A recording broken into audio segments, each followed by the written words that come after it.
Hey, this is Alan from the Ages of Rock podcast here at the Nashville ROCKNPOD Expo 2025, and he's not really my friend, but I'm going to call him my friend, Keith Roth.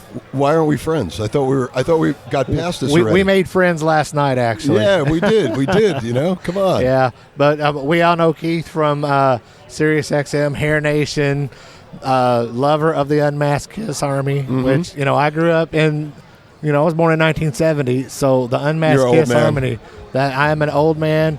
But, Asylum, Animalize, Lick It Up, a lot of people don't like those albums. I fucking love them.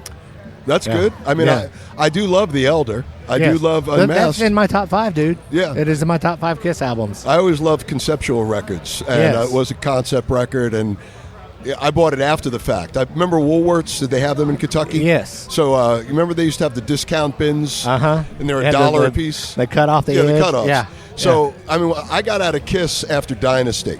And I got back into them like Creatures of the Night. Right. So those records, Unmasked, Elder, and I loved Ace's solo record, but that's the only one I bought back then. So I went into a Woolworths, and I found them all in there for $1. But I was already back into them because of Creatures, and that's how I resurrected my passion for Kiss. But the one thing about The Elder is that Lou Reed, who's one of my heroes, right? Right. Wrote tunes with Kiss on that, and even back then I was going to try to maybe fork down that $5.99, because that's about the price of records back then, to hear The Elder. But better late than pregnant, which is something I mentioned on radio. Yes. But I love those records. And I also have ADHD. You always have the greatest one-liners. The cliches. Yes. Yes. As a guy, George, who writes me emails every day about how much he hates them, and I just say, George, it's none of my business what other people think of me. But right. And that is my philosophy on life. Your opinion of me is none of my business. None of our business. Love it. Yeah. But, so let's talk. You have a band called the Dictators. Well, yeah. Yes. Let's talk about what you got going on with them. Well, they've been around since 1973. 1870? No. Possibly. Well, Albert Bouchard, our drummer, who many know from Blue Oyster Cult, Don't Fear the Reaper, and all those iconic BOC records, he's in this version of the Dictators with myself and the two founding members, Ross the Boss and Andy Chernoff. So I was always a fan of the band, and I've known them, and I've done musical projects with them, and that's how I wound up being part of the Dictators. But, of course, Dictators toured with Kiss, 76 Destroyer album. Or no, 78, maybe that was Love Gun or something like that. Okay. But, yeah. We put out a record in 2023, and it was amazing record. I'm really proud to be a part of it, and we've done like 4 or 5 tours. We're out with the Damned, and we got some cool stuff coming. We're going to be on Little Steven's Underground Garage Cruise next month, playing with Social Distortion, and so we got some stuff cooking with that. That's pretty cool. Talk about Frankenstein 3000.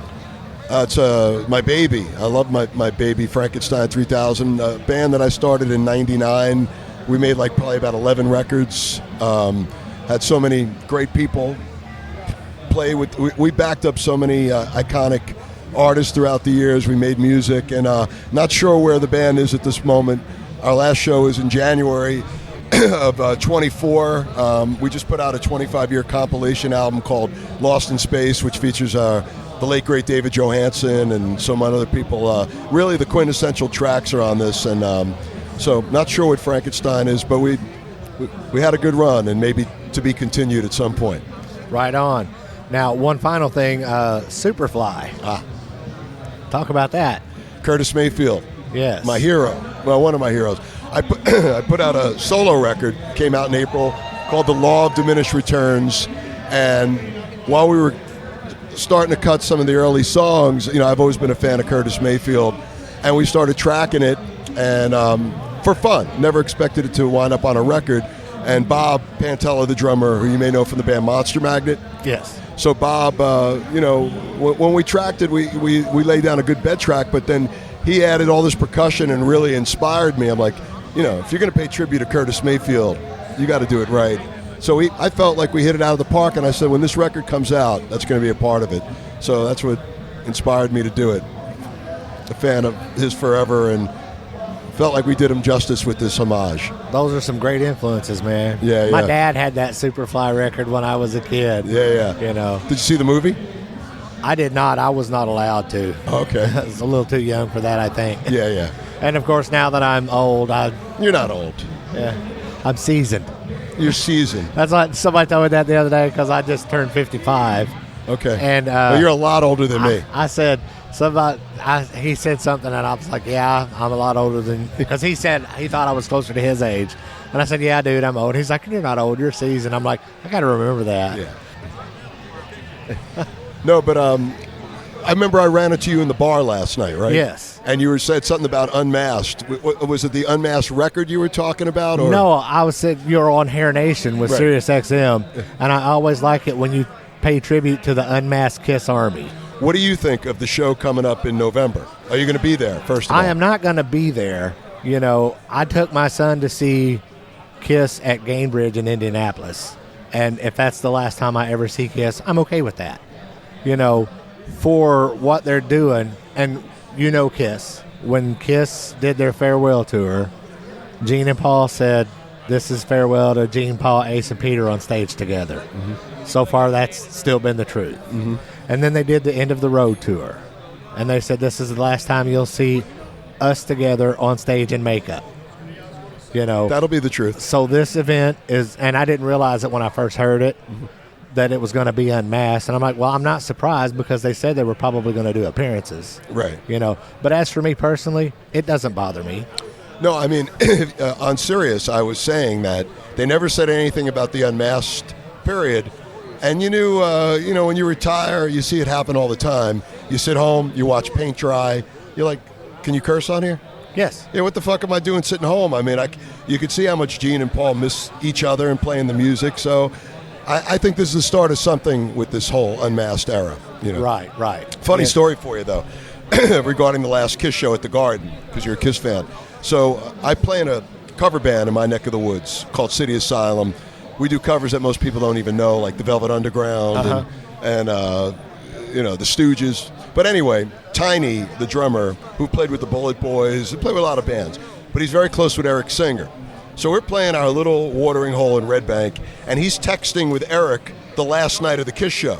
And he's like, "What are you doing, man?" He goes, "I'm getting ready to go on, last show at Kiss." He goes, "Yeah, I'm getting ready to go on with City Asylum. We're going to do some Curtis Mayfield and Velvet Underground."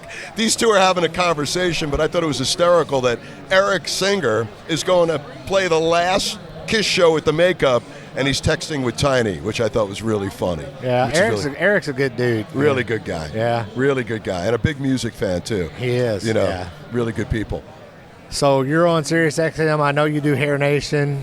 I think I've heard you on Ozzy's Boneyard. Oh, yeah. Yeah, what other stations do you? Well, I worked with David Johansen for 23 years, produced his show. Sadly, he passed away in February. Right. And so we're going to see where the future is regarding newer episodes, because David left us a wealth of stuff, and his lovely wife, Mara, and him always kind of put together the playlist. But so right now we're not uncertainty of there will be a form of it moving forward. I just don't know, what's to shake out of that.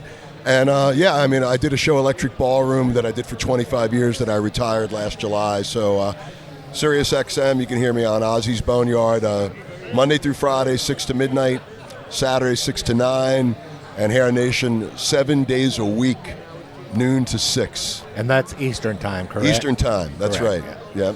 All right, well, Keith, I appreciate your time. I appreciate you. We're and friends now, right? I love to meet you. We are friends now. Okay, good. All right, good. Have a good day, man. Thanks for having me here at ROCKNPOD in Nashville.